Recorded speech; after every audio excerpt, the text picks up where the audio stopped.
Assalamualaikum warahmatullahi wabarakatuh. Selamat datang di Tanya MBS. Pengalaman saya ketika saya bekerja, ketika saya berbisnis, saya berikan kepada kawan-kawan mahasiswa MBS. Jurusan Anda adalah jurusan yang keren. Jurusan Anda adalah jurusan yang menjadi favorit se-Indonesia. Di SMA saya sudah bisnis, gitu kan, jualan bunga saya SMA. Kuliah juga saya menjalankan aktivitas kuliah saya. Itu yang harus Anda catat, gitu kan. Sukses itu butuh proses. Kalau Anda rebahan, ingin sukses ya, menurut saya susah. Tapi kalau Anda sukses, ya Anda setiap hari rebahan bisa. Nah, jadi punya seperti itu. Lalu cara branding produk Pak agar tetap melekat di ingatan orang. Oke, jadi ketika kita punya branding, branding itu bagaimana kita memperkenalkan produk kita pada orang lain. Saya memberikan contoh seperti ini. Ada sekali banyak produk-produk yang sudah melekat di benaknya orang. Contohnya kalau anak mahasiswa atau siapapun mau beli air minum, dia pasti bilang Aqua. Gitu kan. Saya pernah punya pengalaman yang unik. Ketika saya ke Malang pada waktu tahun 2001, saya kuliah 2002, saya diajak kawan gitu kan. Nah, saya Tulungagung, saya diajak kawan jalan-jalan yuk, metu gitu kan. Numpak opo saya bilang gitu. Naik Honda gitu kan. Nah, mungkin saya pernah bercerita. Kemudian saya ke parkiran, ketemu sama, saya lihat ternyata dia naik Kawasaki gitu kan. Ternyata orang Malang itu kalau menyebut sepeda motor itu Honda, apapun mereknya gitu kan. Wah, saya ketawa, kenapa? Itulah yang namanya bagaimana otak orang itu sudah dicuci dengan yang namanya brand. Nah, kalau bisa orang itu ketika Anda punya produk, orang itu hanya ingat pada Anda.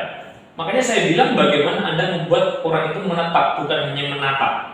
Nah, kuncinya bagaimana ya? 3 hal yang harus Anda lakukan ketika Anda ingin brand Anda itu dengan orang lain, branding Anda sukses. Pertama, produk Anda harus bagus, unik. Tidak ada yang ada diferensiasi produk dengan produk yang lain, dengan produk kompetitor. Yang kedua adalah bagaimana Anda memberikan layanan yang berkualitas. Saya selalu bilang bahwa ketika Anda punya bisnis, senyum itu adalah yang paling utama. Anda punya pelanggan, Anda tidak murah senyum, ya pelanggan Anda akan kabur. Ingat bahwa yang rajin mandi masih kalah sama yang rajin senyum. Nah, itu yang harus Anda pahami. Ketika Anda berbisnis, Anda rajin mandi, rajin make up, Anda masih kalah sama mereka yang rajin senyum. Kenapa? Ketika Anda punya customer, Anda menyambut mereka dengan senyuman, Anda menyapa mereka dengan ramah, itu adalah salah satu alat Anda untuk menghipnotis mereka. Saya selalu punya tagline yang selalu saya berikan bahwa senantiasa layani customer Anda dengan hati, maka dia akan jatuh hati. Tapi kalau Anda melayani customer Anda hanya setengah hati, maka dia akan pindah ke lain hati. Sama kalau Anda melayani pacar Anda seperti itu juga pindah ke lain hati, gitu kan? Ya, Anda melayani dengan tulus gitu, dengan hati gitu kan, supaya jatuh hati seperti itu Mbak. Jadi yang kedua adalah bagaimana kita memberikan. Ini adalah bagaimana strategi pemasaran kita. Jadi pertama produk, kedua adalah kualitas layanan, yang ketiga adalah bagaimana strategi kita. Nah, strategi itu macam-macam. Bagaimana caranya Anda banyak belajar di media sosial bisa. Sekarang yang namanya ilmu itu bisa kita dapatkan dimanapun. Salah satunya adalah bagaimana strategi bundling, strategi upselling, strategi cross selling. Itu adalah strategi yang bisa Anda lakukan. Nah, contoh seperti ini. Ketika ada customer datang, gitu kan, Anda punya jualan buah, misalkan macam-macam buah. Nah, yang namanya buah itu kan ada juga buah-buah yang sudah mulai layu, gitu kan. Nah, daripada ini dibuang kemudian dikasih makan hewan, gitu kan, itu akan lebih menyenangkan ketika ada orang datang kita tambahkan, Pak, ini ada tambahan sedikit, itu customer akan senang. Nah, itulah yang namanya bagaimana kita menggunakan strategi bundling lah, mungkin. Misalkan orang beli buah ditambah, itu adalah bundling. Kalau Anda bisa, saya contohkan Anda ketika datang ke Indomaret, Alfamart, Nyun Sewu, Indomaret, Alfamart itu kalau Anda bandingkan dengan toko kelontong di dekat rumah Anda, ya Nyun Sewu sedikit lebih mahal. Ya kan, sedikit lebih mahal. Meskipun mereka punya strategi diskon, strategi bagaimana di minggu-minggu tertentu dia memberikan diskon. Tapi kenapa kok dia tetap jalan gitu kan? Karena dia menetapkan strategi ya. Dia melayani dengan bagus, memberikan senyuman gitu kan. Ketika saya senang gitu ketika datang gitu kan dengan anak saya, anak saya digodain gitu kan. Ya itulah Indonesia itu terkenal dengan bagaimana kita selalu teko seliro, kita bisa gerak ya, dan itulah yang menjadi sebuah alat untuk kita mendekatkan dengan customer kita. Seperti itu, Mbak. Ya, baik. Lalu bagaimana cara mempertahankan bisnis startup? Kan marah. Oke, jadi bagaimana cara mempertahankan? Jadi saya punya sebuah quotes gitu kan, when you are number one, you must train like you are number two. Gitu kan. Ketika Anda menjadi yang pertama, Anda harus berpikir Anda itu yang kedua.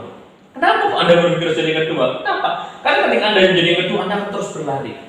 Saya pernah baca biografinya Valentino Rossi. Dia ketika menjadi pembalap itu dia berpikir bahwa ketika saya dimulai balapan, saya tidak pernah berpikir podium. Yang saya pikirkan adalah bagaimana saya mempersembahkan yang terbaik, nanti podium pasti akan menyusul. Itulah bahwa ketika Anda berbisnis, bagaimana Anda mempertahankan customer Anda, yaitu memang butuh proses. Kenapa sekarang kompetisi itu luar biasa ketat? Apapun produk pasti punya kompetitor. Makanya saya bilang ketika Anda menjadi pebisnis, ya bagaimana Anda tetap mempertahankan mereka? Pertama, yang Anda melayani. Kemudian Anda responsif. Oh, foto dari customer saya itu. Oh, customer saya itu ternyata dia lebih suka, misalkan Anda punya produk, oh customer saya itu suka seneng produknya di delivery gitu ya, Anda mencoba melakukan itu. Kemudian oh ternyata customer saya itu sekarang sukanya itu ya, Anda melakukan inovasi dengan produk Anda. Makanya dalam perusahaan-perusahaan besar sekarang ada yang namanya tim R&D, Research and Development. Kenapa? Karena dia selalu melakukan yang namanya riset. Apa sih yang dibutuhkan customer? Ingat bahwa customer itu dalam teori marketing ada yang namanya customer behavior, perilaku konsumen. Perilaku konsumen itu terus berganti, terus berjalan gitu kan, terus berinovasi. Makanya yang namanya bisnis juga harus terus berjalan gitu kan. Dulu zaman saya, ketika saya makan, saya di tempat makan di pinggir sawah itu udah cukup. Sekarang nggak cukup. Mahasiswa, anak muda ketika makan juga butuh tempat untuk berfoto, selfie gitu kan ya. Tempat makan juga harus berinovasi, harus mengikuti pola gitu kan. Dulu ketika saya makan, ketika saya SMA itu sebelum makan saya pasti jumpa gitu kan. Sekarang anak muda sebelum makan foto gitu kan. jadi itu kita harus mengikuti gitu kan. Bagaimana kita menciptakan tempat makan kita instagramable gitu kan. Punya spot-spot foto yang bagus, punya supaya apa? Itu adalah inovasi kita untuk mempertahankan pelanggan kita. Selain ya, ingat bahwa ketika Anda berbisnis, Anda jangan berpikir seperti kata dalam tempurung.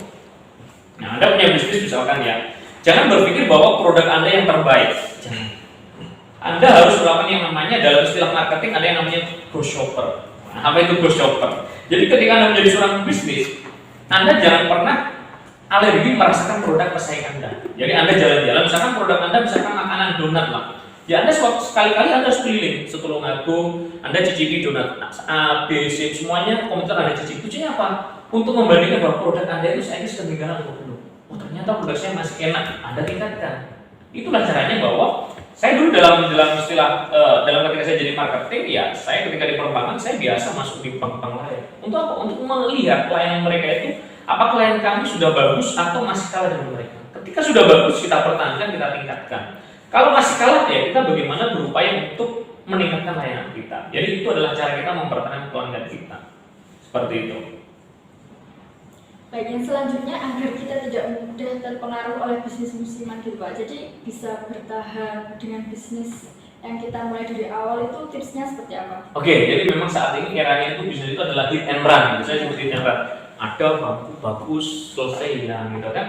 Tapi ada juga bisnis-bisnis yang memang dia sustain gitu kan. Misalkan kayak minuman kan banyak sekali pergerakannya. Makanan itu juga seperti itu. Nah, ketika kita ingin bisnis yang sustain gitu kan, ya memang kita harus melihat kira-kira apa ya bisnis yang memang bisa sustain. Oh, di Tulungagung yang namanya sop ayam itu tetap eksis gitu kan, nasi goreng tetap eksis. Nah, kita harus berpikir bagaimana menciptakan varian makanan yang memang dia adalah dasarnya adalah seperti misalkan nasi goreng, kita berinovasi rasa.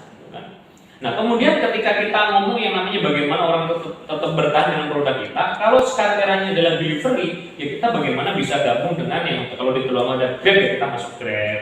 Di Tulungagung ada jasa pengiriman yang lain, kita masuk seperti itu. Jadi kita mengikuti pergerakan teknologi itu bagaimana, ya kan?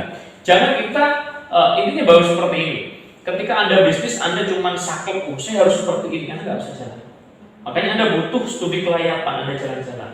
Anda lihat di luar sana, Anda bandingkan produk Anda dengan produk orang lain, jangan pernah menganggap Anda yang terbaik. Karena itu adalah bumerang yang akan menjatuhkan diri Anda ketika Anda berbisnis. Makanya ketika Anda berbisnis, satu lagi, jangan pernah alergi sama kritik dan saran. Nah, Ya kan, sekarang itu namanya orang ngeliat itu dianggap netizen gitu kan. Wah, netizen itu membunuh gitu kan. Itu salah kalau Anda berpikir bahwa orang itu ketika memberikan kritikan pada produk kita, berarti dia itu sayang sama kita. Saya contoh seperti ini, saya filosofikan. Anda punya pacar misalkan, kemudian pacar Anda bilang, kamu cuma pakai baju itu, kan nggak bagus. Itu kan kritik. Tujuannya apa? Supaya Anda nanti nggak pakai baju itu, supaya Anda pakai yang lain, yang lebih bagus dilihat gitu kan. Itu berarti kan pacar Anda sayang sama Anda gitu kan. Bukan berarti dia benci sama Anda gitu kan. Itulah yang namanya pelanggan. Ketika dia mengkritik, dia memberikan masukan, dia itu nggak benci sama kita. Dia pengen kita itu berbenah supaya pelanggan-pelanggan kita tetap sama kita. Makanya Anda ketika bisnis jangan pernah alergi dengan kritikan. Ketika orang mengkritik Anda balas dengan makian gitu, usaha Anda akan hati-hati. Itu bisa-bisa nanti usaha Anda akan angkat gelap gitu kan. Jangan pernah membalas kritikan dengan makian. Jangan pernah membalas masukan pelanggan dengan Anda mencaci balik gitu kan. Kenapa? Karena itu adalah tabu dalam bisnis. Jadi ketika kita berbisnis, siapapun yang memberikan masukan kita terima, ketika itu memang benar kita perbaiki. Manusia itu memang tempatnya salah gitu kan.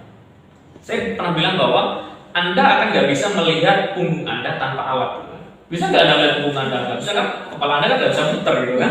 Anda kan butuh alat apa? Orang lain atau cermin gitu kan. Makanya itu ketika Anda punya produk, Anda itu juga butuh alat untuk istilahnya memberikan penilaian terhadap produk Anda. Siapa orang lain? Customer Anda. Itulah yang akan memberikan penilaian. Seperti itu, Mbak. Baik. Lalu menjaga semangat berbisnis itu seperti apa, Pak? Oke, bagaimana cara menjaga semangat berbisnis gitu kan? Jadi saya selalu bilang pada mahasiswa saya yang semester bawah, semester 4, semester 6, ayo sekarang kita berbisnis. Kenapa? Langkah revolusioner Anda saat ini akan memberikan dampak yang luar biasa. Jangan sampai nanti 6 tahun setelah Anda keluar Anda menyesal, wah nyapung ya, aku nggak jajar bisnis itu kan? Kenapa? Karena penyesalan itu katanya selalu di belakang. Yang di depan namanya pendaftaran gitu kan. Dan harus ingat gitu kan, penyesalan tadi di belakang ya. Makanya kita harus berupaya bagaimana supaya kita tidak menyesal. Itu kan yang namanya bisnis itu harus kita awali. Bisnis itu selalu diawali dengan kegagalan. Itu biasa gitu kan. Nah, jadi juara itu adalah bukan orang yang tidak pernah jatuh. Tapi juara itu adalah orang yang jatuh dan segera bangkit untuk memperbaiki diri.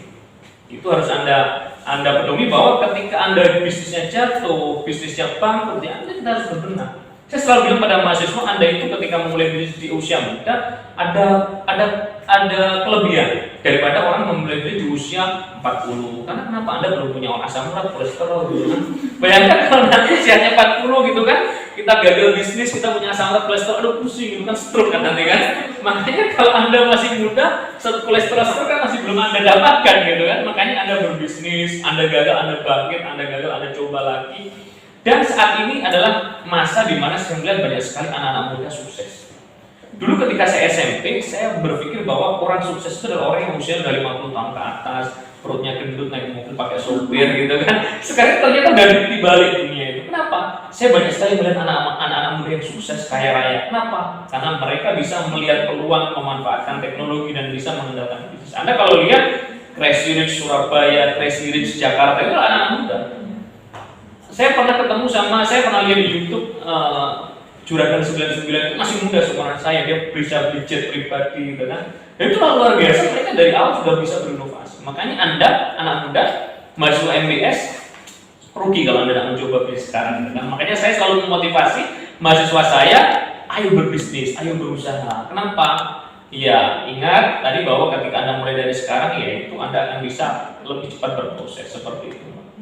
Lalu yang terakhir Pak, bagaimana cara agar bisnis kita itu tetap bertahan ketika kita menghadapi suatu masalah? Oke, jadi ya yang namanya wong murid mesti akan masalah Mbak. Jadi orang hidup pasti punya masalah gitu kan. Jadi kenapa?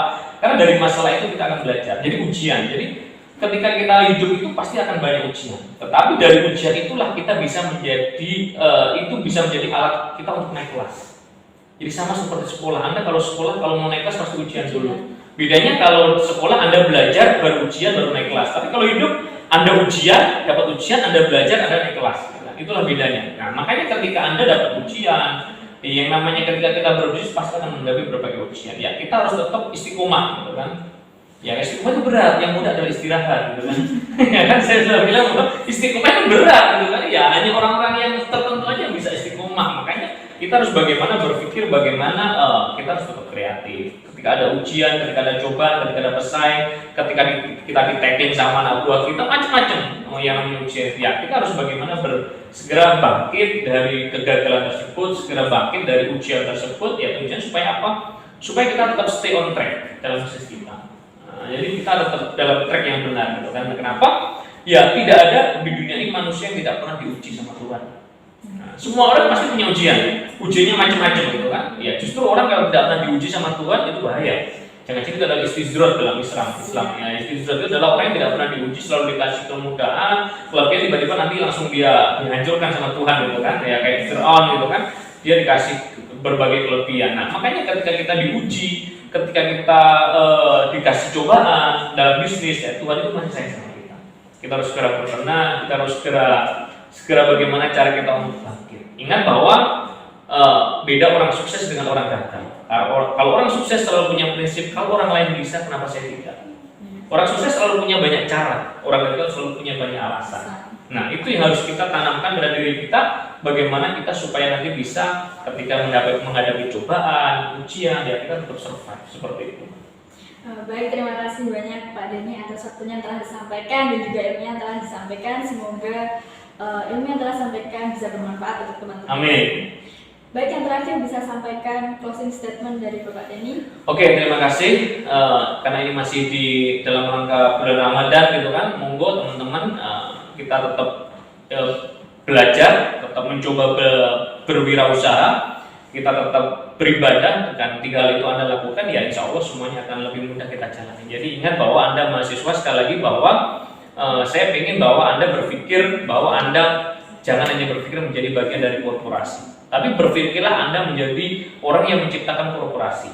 Tidak menutup kemungkinan Anda mungkin yang IPK-nya tidak terlalu bagus gitu kan, yang rendah-rendah, bawah-bawah gitu kan, tidak terlalu pinter gitu kan. Anda punya semangat usaha, nanti teman Anda yang IPK-nya tinggi, Anda rekrut jadi karyawan Anda gitu. Itu memungkinkan gitu kan. Makanya dimanapun juga jangan pernah membeda-bedakan kawan gitu kan. Saya selalu bilang pada mahasiswa saya, mari kita tolong kawan kita ketika mengalami kesulitan. Kenapa? Kan itu adalah alat Anda nanti bisa mendapatkan kemudahan dari Tuhan. Tidak ada yang beda dalam kelas Anda gitu, semuanya sama. Meskipun satu ada yang kaya, misalkan ada yang miskin, ada yang menengah gitu kan, semuanya sama. Makan juga pakai sendok gitu kan. Kan enggak kan, yang kaya pakai skrop kan tidak gitu kan. Semuanya sama gitu kan. Ada yang kaya juragan helm, matinya nanti juga pakai kain kafan. Enggak ada dia juragan helm, matinya tidak pakai helm gitu kan.